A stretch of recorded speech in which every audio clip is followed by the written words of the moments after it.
Ever Mera, estás cumpliendo 75 años justamente mañana, 14 de junio. ¿Qué recuerdos te trae tu debut en la selección uruguaya de básquetbol aquel 4 de abril del año 53 en la Tribuna Olímpica del Centenario? Recuerdo maravilloso de iniciar una etapa basquetbolística con excelentes compañeros y técnicos y lograr en el transcurso del tiempo una cantidad de triunfos que nos alegraba mucho a nosotros como jugadores y a la afición que lo vivía, como estamos viendo vivir ahora a raíz de estos triunfos que tiene Uruguay. El uruguayo es muy afectivo y dentro del deporte te lo demuestra y lo vivimos todos. Queremos que Uruguay esté siempre sin ser favorito, siempre haciendo hazañas.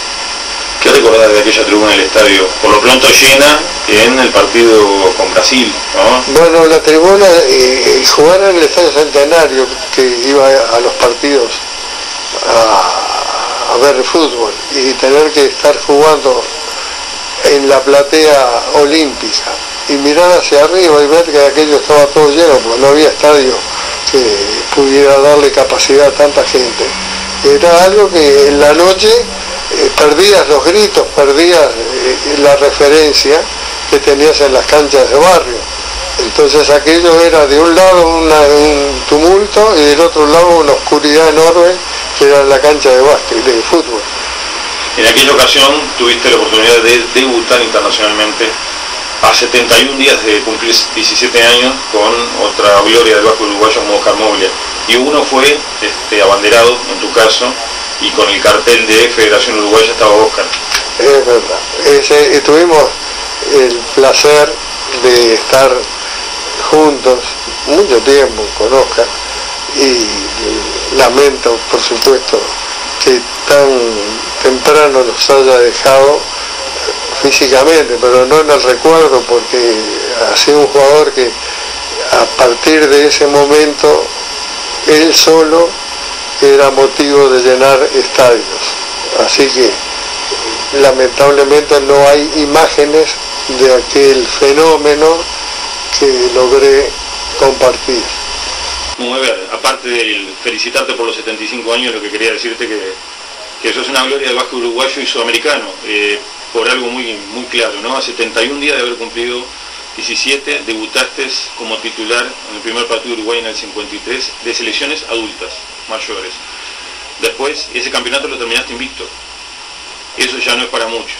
Y para colmo, 2 años después, con edad de juvenil, llegaste a ser bicampeón sudamericano, perdiendo el invicto con Argentina por 1 punto, pero campeón al fin.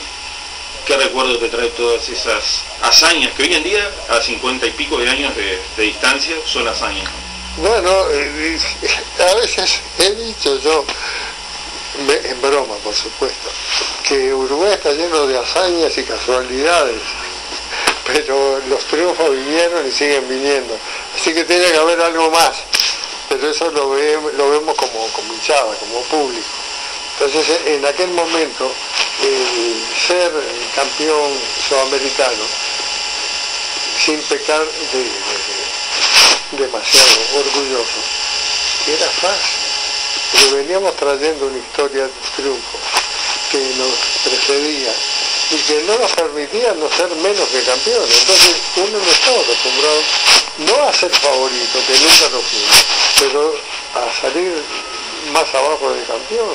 Salir vicecampeón ya era un problema, y pasaba en fútbol también, que salía Uruguay y salía que no fuera en los primeros puestos y eran dramas para todo el pueblo.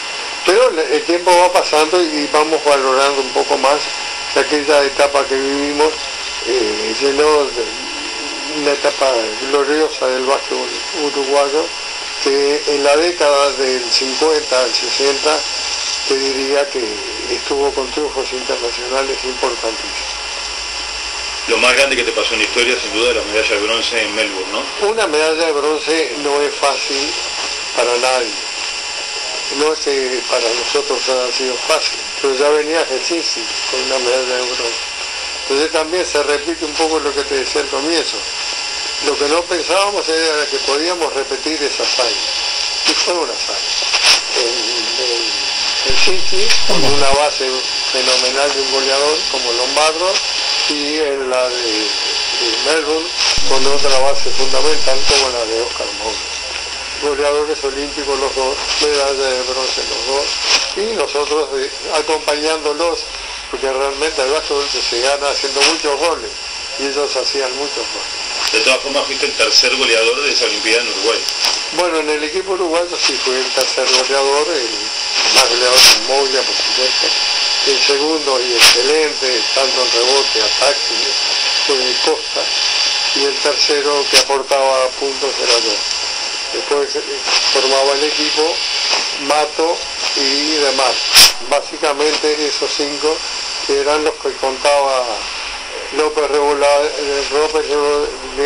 como para iniciar los partidos y mantener el equipo así fuerte, y después complementaba fenómeno con el resto que era brillante. Hablaste del flaco Lombardo, Adesio Lombardo. ¿Qué te dejó en los inicios? Porque era un poco más que vos. Bueno, era un poco o mucho, yo no sé las diferencias, pero el flaco Lombardo me dejó una imagen de alguien que nunca vi invocar tanto, nunca vi ganar tanto sin pedir juego. Él estaba colocado y uno le daba el juego porque estaba él y uno confiaba en él, pero no te sacaba del partido pidiéndotela. El caso de los goleadores de repente pecan por pedir mucho el juego, pedir, querer jugar porque les resulta tan fácil. Y en el juego de básquet como cualquier juego de conjunto hay que dosificar los tiempos, incluso para los goleadores.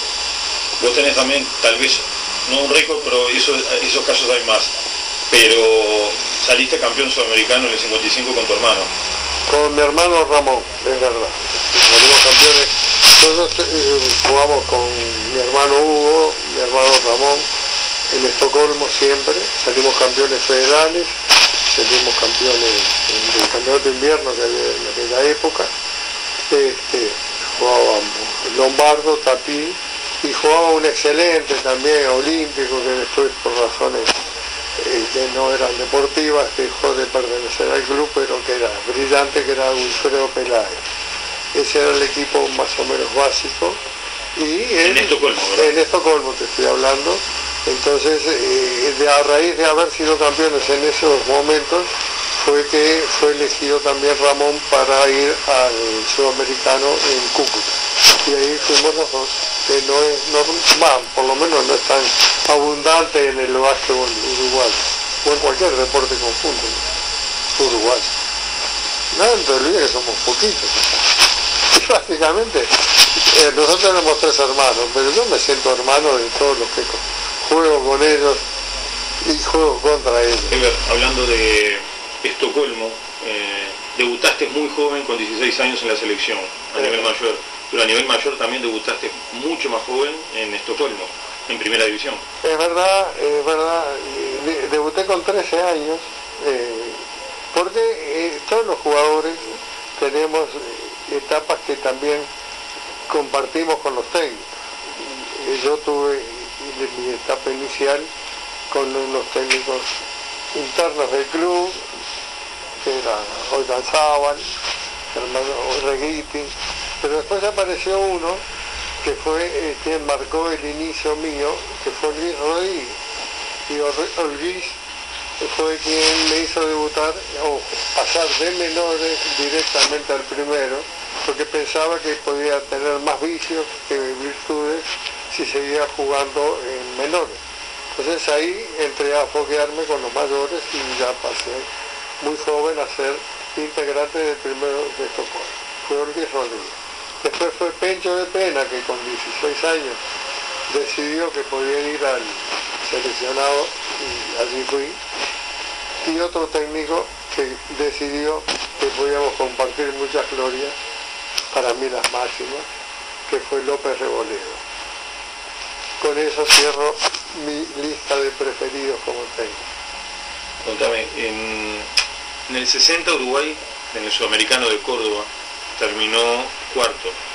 Increíblemente habiendo perdido ahí ajustadamente por un punto con Argentina, Brasil después de alargue con 43 puntos de Oscar Moglia y después ya eliminado del primer puesto con Paraguay, ¿no? ¿Qué te pasó que no fuiste? Hay esas cosas que pasan en el deporte y en la vida. Fue el año que me casé, el momento que me casé. Entonces teníamos ya fijado fechas y compromisos en ese momento, y no olvidemos que el básquetbol era amateur, totalmente amateur. Entonces el compromiso era trabajar, estudiar, casarse, tener familia, tener 3 o 4 trabajos y dejar temprano porque no te daba el tiempo para terminar. Así que las vidas del deportista en aquel momento era de poco tiempo. La mía fue larga porque empecé muy temprano, pero también terminé muy temprano, terminé con 27. A raíz de eso, de la característica que tuviste que trabajar muy temprano para mantener una familia, fue que dejaste a los 27 años. Es verdad, porque ahí las exigencias físicas que tenías que tener, entrenamiento, 2 o 3 trabajos, 3 y aunque te sentías joven, el físico no te respondía tanto, y hubo un momento que no respondió como tenía que responder y no pude ir al Olimpiada de Japón. Decime. Entonces ahí decidí no jugar más, porque ya no tenía más tiempo para el básquet.